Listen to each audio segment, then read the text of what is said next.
You are a spouse who went to court to claim support payments from your spouse. You win the case and want to claim legal costs in your tax return. How TaxTron Web will help you. In deduction profile, you will have investment profile. And in investment profile, you will answer the first question, are you claiming investment expenses? Click yes.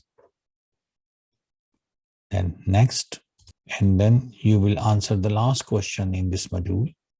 Did you pay other expenses such as legal fees related to support payments or other investment expenses? Click yes.